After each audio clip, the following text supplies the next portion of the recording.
Penurunan insentif mobil listrik memicu pembeli beralih ke kendaraan berbahan bakar konvensional yang lebih terjangkau. Penjualan EV murni dan plug-in hybrid hanya tumbuh 15% sepanjang 2025.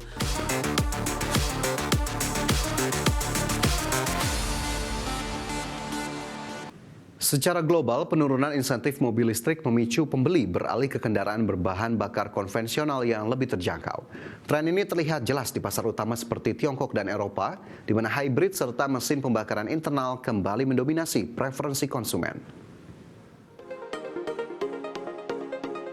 Penurunan insentif mobil listrik memicu pembeli beralih ke kendaraan berbahan bakar konvensional yang lebih terjangkau. Penjualan EV murni dan plug-in hybrid hanya tumbuh 15% sepanjang 2025, dengan Agustus catat penurunan tajam akibat berkurangnya subsidi pemerintah. Produsen besar seperti BYD terpaksa pangkas target penjualan hingga 16%, sementara Xpeng dan NIO alami pelambatan pesanan signifikan. Faktor utama termasuk harga baterai yang masih tinggi dan kekhawatiran jarak tempuh membuat konsumen ragu adopsi penuh EV. Di Tiongkok, hybrid naik daun dengan BYD jual lebih dari 2,5 juta unit pada 2024, melebihi penjualan EV murni. Model extended range hybrid dari Li Auto dan Leap Motor laris karena tawarkan jarak tempuh panjang tanpa bergantung stasiun pengisian. Permintaan mesin pembakaran internal diproyeksi bertahan hingga 2031, didukung teknologi efisiensi bahan bakar baru. Toyota dan beberapa produsen global prioritaskan pengembangan mesin pembakaran generasi baru ketimbang all EV, fokus pada emisi rendah. Pasar EV Eropa juga alami penurunan 36% di segmen tertentu, dengan BYD dan Hyundai catat penjualan anjlok. Konsumen global kini pilih opsi praktis seperti hybrid yang imbangi harga, performa, dan infrastruktur saat ini. Penurunan insentif EV secara global dorong era transisi lambat, dengan hybrid dan mesin pembakaran tetap jadi pilihan utama pembeli. Kini industri otomotif mulai beradaptasi melalui inovasi multi-teknologi untuk penuhi kebutuhan pasar yang berubah cepat. Berbagai sumber IDX Channel.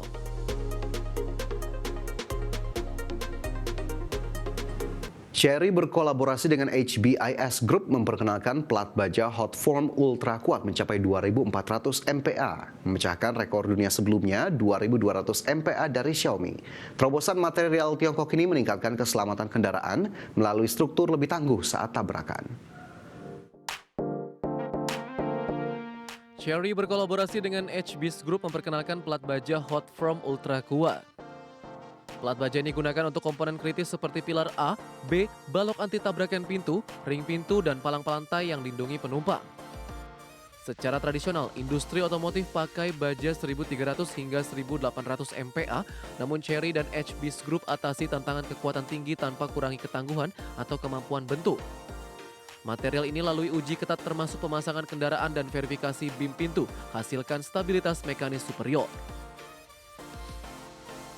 Keunggulan utama baja ini tingkatkan penyerapan benturan, kurangi ketebalan material hingga ringankan bobot kendaraan secara keseluruhan. Bobot lebih ringan berarti efisiensi bahan bakar lebih baik, emisi rendah, dan performa berkendala unggul tanpa kompromi keselamatan. Kolaborasi ini pertahankan proses pembentukan stabil dan presisi dimensi akurat, siap produksi massal. Chery rencanakan perluas aplikasi kerangka pintu, bim memanjang, dan cross beam struktural penting lainnya. Inovasi ini tandai kemajuan metalurgi Tiongkok saingi standar global di material otomotif high strength. Produsen lain seperti Toyota terus kembangkan baja serupa untuk hybrid dan ICE, tapi Chery pegang rekor tertinggi saat ini. Plat baja 2.400 MPa dari Chery HBIS revolusi keselamatan mobil dengan kekuatan ultra tinggi yang ringan dan mudah diproduksi. Tren global material advance dorong industri otomotif capai standar perlindungan penumpang lebih tinggi di era kendaraan modern. Berbagai sumber IDX Channel. Terima kasih Anda masih bersama kami. Pemirsa, Google kembali menghadapi penyelidikan anti-monopoli Uni Eropa terkait dugaan penggunaan konten penerbit dan video YouTube untuk melatih model kecerdasan buatannya.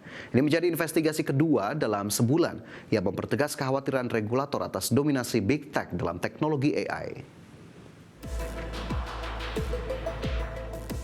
Google kembali menghadapi penyelidikan anti-monopoli Uni Eropa terkait dugaan penggunaan konten penerbitan dan video YouTube untuk melatih model kecerdasan buatannya. Komisi Eropa menyatakan kekhawatiran terkait Google yang mungkin menggunakan konten daring milik penerbit untuk fitur AI Overview tanpa kompensasi memadai dan tanpa menyediakan opsi penolakan bagi pemilik konten.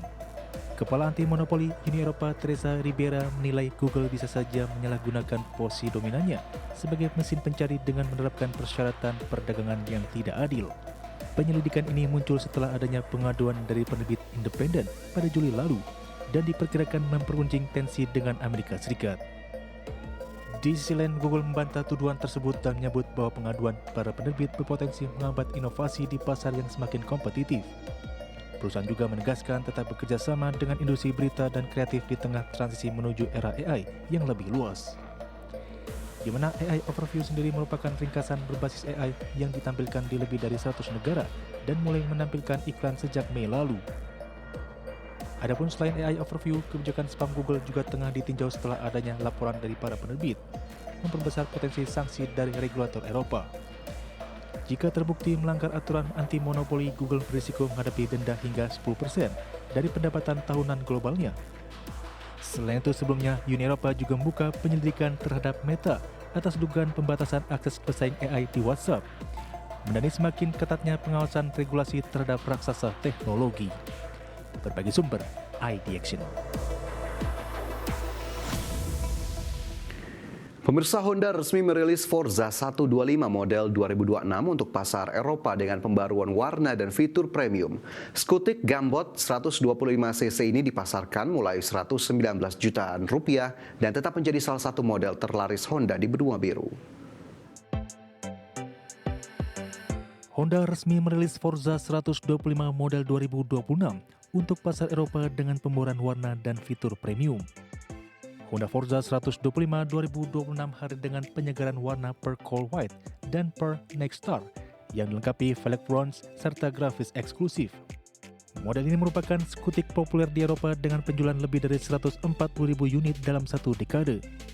Di samping varian 125cc, keluarga Forza juga tersedia dalam opsi 350cc dan 750cc untuk memenuhi kebutuhan pasar yang lebih luas. Dari sisi fitur, Forza 125 dibekali Honda Selectable Torque Control, idling stop, panel TFT 5 inci yang mendukung Honda Road Sync, hingga visor elektrik yang bisa dinaik turunkan 180 mm.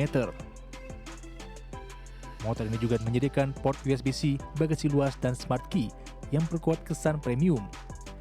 Untuk kenyamanan berkendara, Forza 125 menawarkan dimensi panjang 2145 mm dan berat 164 kg dengan suspensi teleskopik depan dan dual shock adjustable di belakang.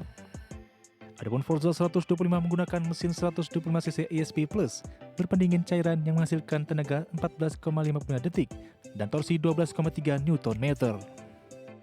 Konsumsi bahan bakarnya mencapai 41,7 kg per liter dengan tangki 11,7 liter, jarak tempuhnya mendekati 500 km. Honda memasarkan dengan harga 5.399 pound sterling atau sekitar 119 juta rupiah dan menyediakan versi special edition seharga 127 juta rupiah. Berbagai sumber untuk ID Action.